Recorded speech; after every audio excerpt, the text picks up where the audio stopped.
मैं शशांक आप सभी का स्वागत करता हूँ अपने YouTube channel Shashank study circle में। तो आज हम आपके लिए लेके आए हैं क्लास 10 केसी सिन्हा का चैप्टर नंबर 1 रियल नंबर जो है आपका, इसका इंट्रोडक्शन वीडियो। तो इस वीडियो में बने रही। वीडियो पसंद आए प्लीज़ लाइक करें, शेयर करें, क्योंकि इस वीडियो में आपको रियल नंबर के बारे में सारी डिटेल नॉलेज मिल जाएगी जो इस वीडियो में आपको क्या है, जो कि आपके चैप्टर में भी दिया हुआ है। कुछ ऐसी भी बातें हैं जो आपके चैप्टर में नहीं दिया हुआ है, लेकिन इस वीडियो में हम उसको कवर करने की कोशिश करेंगे ताकि आपका जो बेसिक है वो भी मजबूत हो जाए और इस चैप्टर को आप अच्छे ढंग से बना पाइए। चलिए, तो सबसे पहले क्या है कि रियल नंबर के बारे में उसकी परिभाषा जानते हैं। तो यहाँ पर देखिए हमने लिखा है कि परिमेय एवं अपरिमेय संख्याओं के समूह को वास्तविक संख्या कहते हैं। ठीक है, अर्थात यानी हम कह सकते हैं कि अगर परिमेय संख्या और अपरिमेय संख्या को साथ में हम जोड़ें तो वह संख्या क्या है, वास्तविक संख्या कहलाएगी।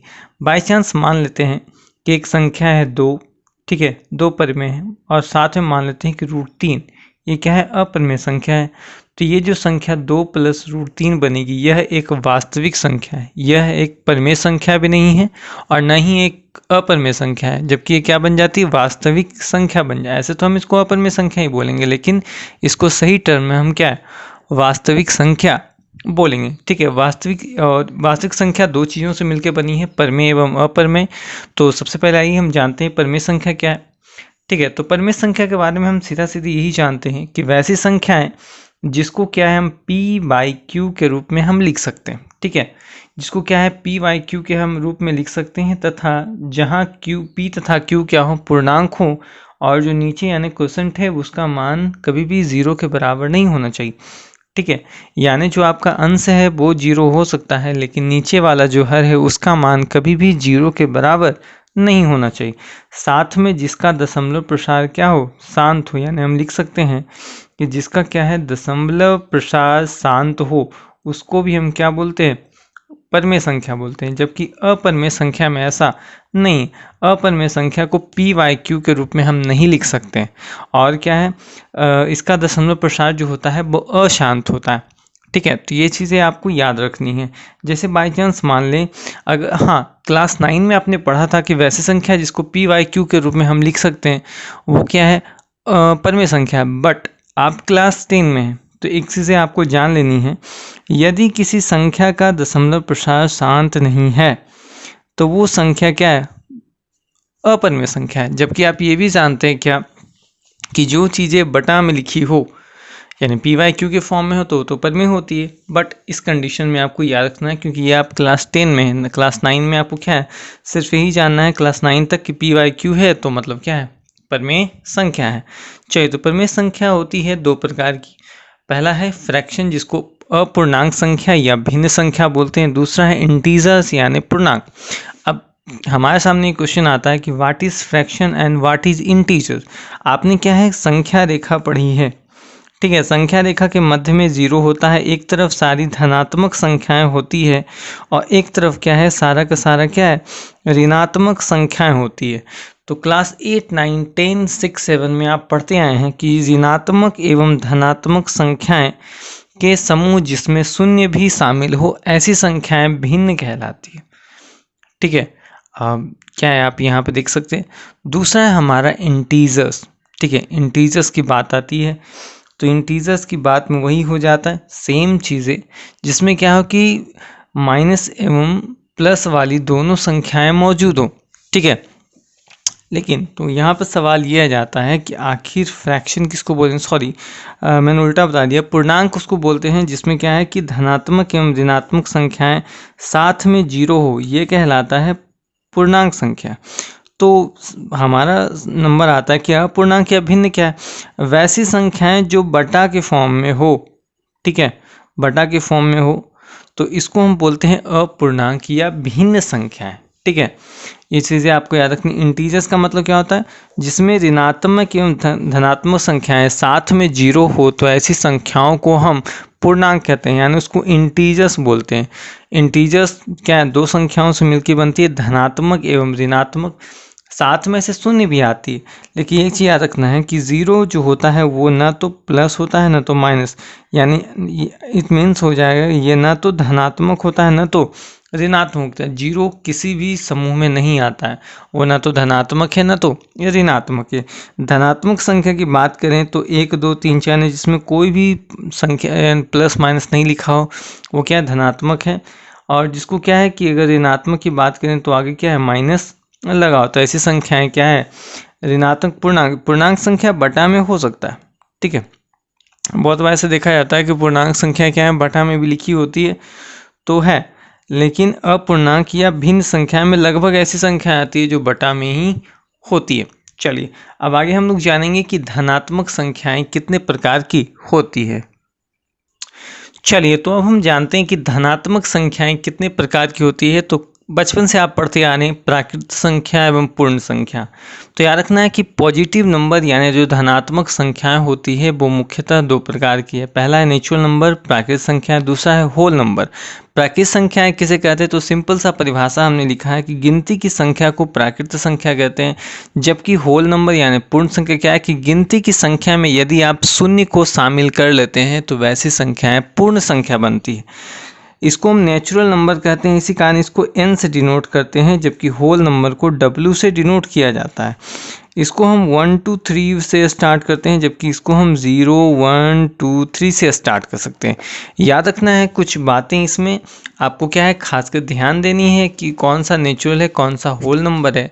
तो एक चीज़ आप जानते हैं कि सभी की सभी प्राकृत संख्याएं पूर्ण संख्या हो सकती है, ठीक है। ये चीज़ें आपको याद रखनी है कि सभी के सभी जो प्राकृत संख्याएं होती है वो पूर्ण संख्या हो सकती है, परंतु सभी पूर्ण संख्याएं प्राकृत संख्या नहीं हो सकती है।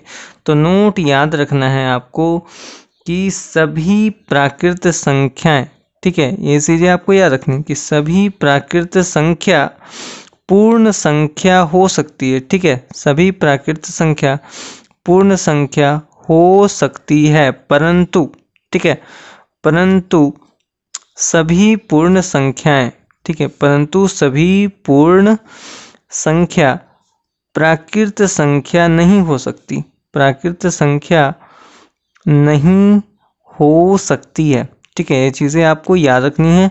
और ये भी चीज़ याद रखनी है कि नेचुरल नंबर को n से कैपिटल N से डिनोट करते हैं, जबकि जो आपका होल नंबर है यानी पूर्ण संख्या है उसको हम लोग w से डिनोट करते हैं।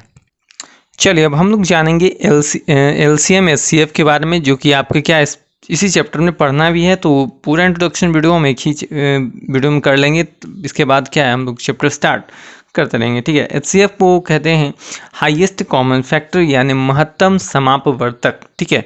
तो उसकी परिभाषा हमने लिखी है कि दो या दो से अधिक संख्याओं का HCF वैसी संख्या होती है जो उन दोनों को अपनी सबसे बड़ी संख्या से विभाजित करती है। इट मीन्स कहने का मतलब है कि बाई चांस इसको एक एग्जाम्पल से समझते हैं। मान लें कि कोई संख्या हमने लिया है, ठीक है, हमको निकालना है HCF ऑफ 4,16, ठीक है। अब 4,16 का हमको HCF निकालना है, तो यदि हम 4 का फैक्टराइजेशन करें तो डायरेक्ट हम इसको 4 × 1 लिख सकते हैं, क्योंकि 16 जो है वो 4 के पहाड़े में ही आता है।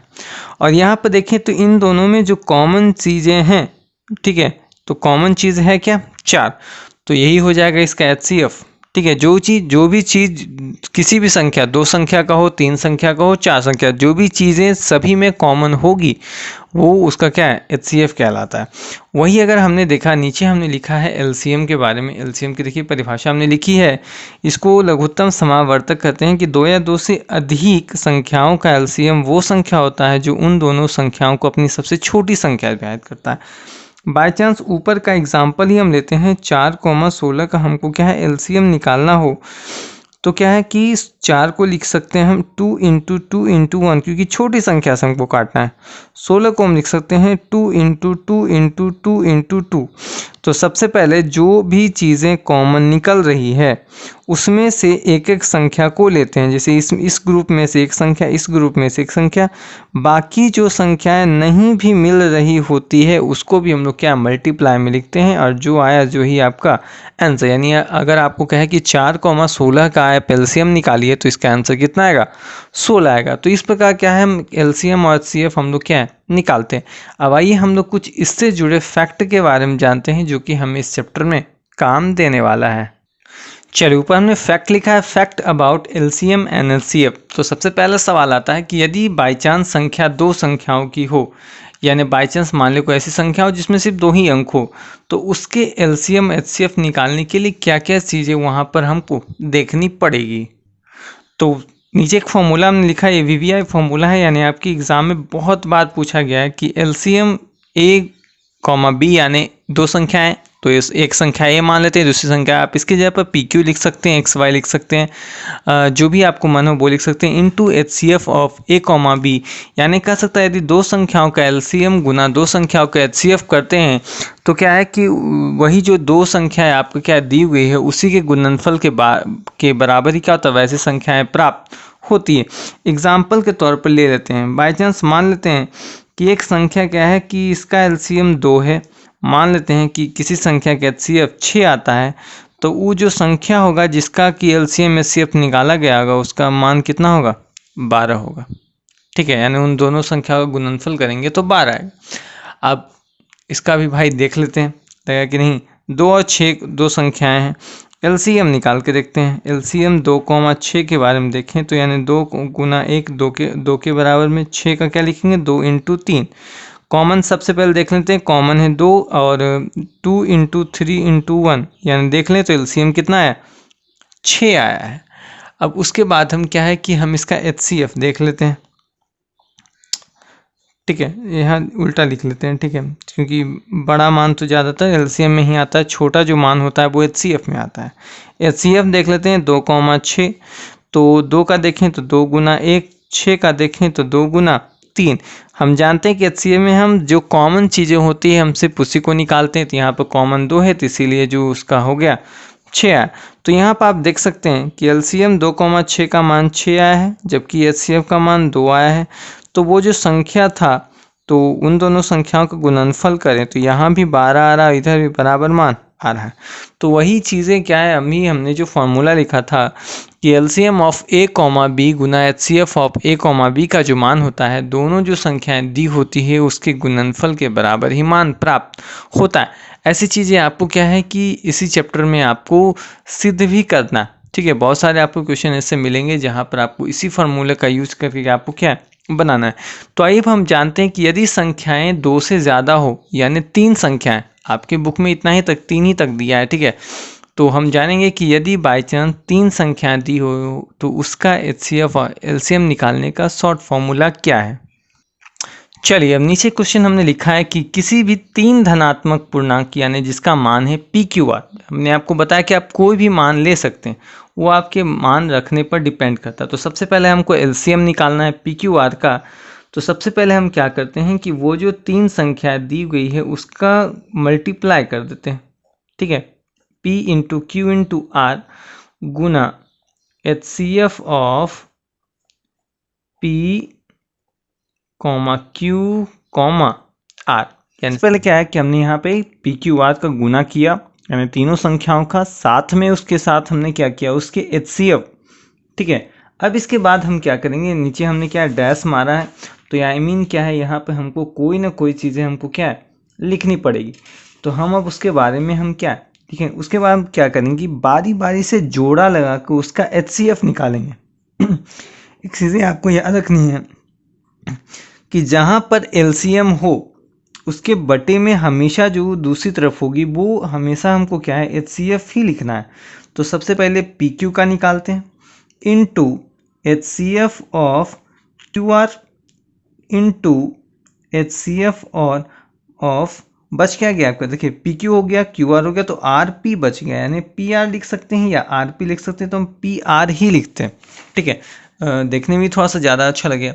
उसी प्रकार यदि by chance H C F निकालना हो तो सेम चीज़ें आपको यहाँ करनी है, P into Q into R गुना LCM of P comma Q comma R बटा यहाँ पे एलसीएम ऑफ पहला पी क्यू का, ठीक है, फिर गुना एलसीएम ऑफ क्यू आर और गुना LCM of P comma R. ठीक है, तो दोनों देखिए लगभग सेम है। तो याद रखना है कि यदि एक तरफ एलसीएम है तो दूसरी तरफ एचसीएफ, और एक तरफ यदि एचसीएफ है तो दूसरी तरफ क्या है, हम एलसीएम लिखेंगे। इसी बात से देखिए दो फॉर्मूला और याद रखते हैं। यदि धनात्मक संख्या दिया हो, यदि आपसे पूछ दें कि LCM of A comma B, तो याद रखना है कि ऐसी संख्याओं में क्या होती है, हमेशा एचसीएफ दिया रहता है। तो याद रखना कि फॉर्मूला होता है ए गुना बी बटा HCF of A comma B. और यदि बाय चांस एचसीएफ पूछ दे, ठीक है, HCF of A comma B, तो हम लिखेंगे ए गुना बी बटा LCM of A comma B. तो याद रखना ऐसे कंडीशन में हमेशा जो होता है एचसीएफ यदि निकालना हो तो एलसीएम कहीं ना कहीं आपको दिया रहेगा और दोनों संख्याएं भी दी रहेगी। अब इसके बारे में बाकी डिटेल से हम जब चैप्टर आएगा तो वहाँ पर हम क्या डिटेल से हम लोग जानेंगे। तो ये फॉर्मूला है, तो ये फॉर्मूला आप लोग क्या है, ये फॉर्मूला, ये जो दोनों फॉर्मूला है काफ़ी ज़्यादा इम्पॉर्टेंट फॉर्मूला है, ये बहुत बार पूछे गए, ठीक है। तो इसलिए आपको इसको क्या है देख लेंगे। अब हमने यहाँ पर लिखा है कि यदि बाई चांस अपूर्णांक संख्याएं दी हो, जैसे में p बटा क्यू आर बटा, ये तो अपूर्णांक संख्या है यानी फ्रैक्शन वाली संख्या है, तो इसका यदि एलसीएम निकालना हो तो क्या करेंगे। यदि एलसीएम पूछ दे तो यहाँ पर होगा एलसीएम ऑफ पी आर बटा HCF of Q comma S, यानी ऊपर वाले का एलसीएम कर देते हैं, नीचे वाले का एचसीएफ कर देते हैं। उसी प्रकार जब आपको एचसीएफ पूछे तो सीधा सीधी वही काम करना है, एचसीएफ ऑफ पी आर बटा एलसीएम ऑफ क्यू एस, ठीक है। ये चीज़ें आपको याद रखनी है। अब देखिए इन्हीं दोनों फार्मूला से एक क्वेश्चन हम लोग देखते हैं। यदि बाय चांस क्वेश्चन ऐसा है कि माना दो संख्याएं 12,24 है, जिसका कि एचसीएफ दिया है मान लीजिए 12, तो हमको एलसीएम ज्ञात करना है भाई। तो एलसीएम का क्या फॉर्मूला होता है कि दोनों जो संख्याएं दी गई है उसका गुना कर दो बटा एचसीएफ से भाग दे दो, तो आगे कितना 12 आ गया हमारा आंसर। और बाय चांस यही फॉर्मूला दूसरे तरीके से दिया हो कि 12,24 है जिसका एलसीएम दिया गया है 24, ठीक है, तो आपको एचसीएफ निकालना है भाई। तो एचसीएफ बराबर हम फॉर्मूला जानते हैं कि दोनों संख्याओं को गुना कर दो बटा एलसीएम से भाग दे दो, तो जो बच के आएगा वो हमारा एचसीएफ हो जाएगा। तो इस प्रकार क्या है कि हम इस फॉर्मूले का उपयोग करके एलसीएम तथा एचसीएफ क्या है हम निकाल सकते हैं। तो आए कुछ और जो चीज़ें हैं जो इस चैप्टर में हमको पढ़ना है, अब उसके बारे में हम लोग जानते हैं। चलिए अब हम लोग जानेंगे यूक्लिड विभाजन प्रमेय का, जो कि आपका एक्सरसाइज 1.1 का ही पहला क्वेश्चन में है, ठीक है। तो सबसे पहले यूक्लिड विभाजन प्रमेय का हम जाने तो मोस्ट इम्पॉर्टेंट टॉपिक है फॉर द फर्स्ट चैप्टर, ठीक है। एक्सरसाइज 1 का सबसे मोस्ट यदि प्रोबेबिलिटी है पूछे जाने का तो ये सवाल यानी ये टॉपिक हमेशा हर बार एग्जाम में पूछा गया है और 3 से 4 या 5 नंबर के आते हैं। तो फॉर्मूला सबसे पहले याद रखना है। तो कहा जाता है इसका, देखिए हमने लिखा है कि यदि दो पूर्णांक a तथा b हों जो संतुष्ट करते हो, क्या संतुष्ट करते हो, तो नीचे कंडीशन हम लिखेंगे अभी कि वो कंडीशन है a बराबर बी क्यू प्लस आर। ये कंडीशन है जहाँ पर एक चीज़ें आपको याद रखनी है कि जो हमारा r होना चाहिए वो जो होना चाहिए वो 0 से बड़ा, यानी हमेशा क्या है 0 से बड़ा हो। बट कंडीशन क्या है, यहाँ पर भी एक कंडीशन आ जाता है कि वो जो b है दिया हुआ उससे छोटा हो, यानी ये जो r हो वो 0 से बड़ा हो या 0 के बराबर हो सकता है लेकिन b से छोटा या बराबर हो। यानी आपने एक फार्मूला पढ़ा होगा, भाज बराबर भाजक गुने भागफल प्लस शेष, यानी भाग यानी डिविजिबल जो रूल होता है वही फॉर्मूला सेम यहाँ पे लगता है, ठीक है। एग्जाम्पल के तौर पर लेते हैं कि यदि बाई चांस आपको दे दे कि 125,45 का आपको क्या है कि एचसीएफ निकालना है थ्रू यूक्लिड विभाजन एल्गोरिथम, यानी यूक्लिड विभाजन लेमा के द्वारा आपको क्या है 125 क्या है 45 का आपको क्या है एचसीएफ निकालना है। तो आप कैसे निकालेंगे, तो इसमें सबसे पहले हम क्या करते हैं, बड़ी संख्या जो होती है उसको a मान लेते हैं और जो छोटी संख्या है उसको क्या है हम b मान लेते हैं, ठीक है। एक चीज़ें आपको याद रखनी है। उसके बाद हम यहाँ पर क्या है लिखेंगे बाई यूक्लिड मेथड या यूक्लिड विभाजन प्रमेय का, ठीक है, बाई क्या है, यूक्लिड विभाजन प्रमेय का, या आप यूक्लिड एल्गोरिथम लिख सकते हैं। ठीक है, वो आपकी मर्जी पर डिपेंड करता है। तो फॉर्मूला क्या है हमारा, a बराबर बी क्यू प्लस आर होना चाहिए। तो 125 है भाई, तो 45 साइड में आप क्या, अगर 45 के 125 को काटेंगे तो 2 बार में आप लगाएंगे, क्योंकि 3 बार में ज़्यादा हो जाएगा। तो ऊपर दोनों को मल्टीप्लाई करेंगे, नीचे जो ये है आर है, यानी ये हो गया आपका बी, ये हो गया क्यू, ये हो गया आर। चलिए, तो प्लस 35। यहाँ पर देखेंगे जब तक क्या है आर बराबर 0 नहीं आ जाता है तब तक लगाते जाना है।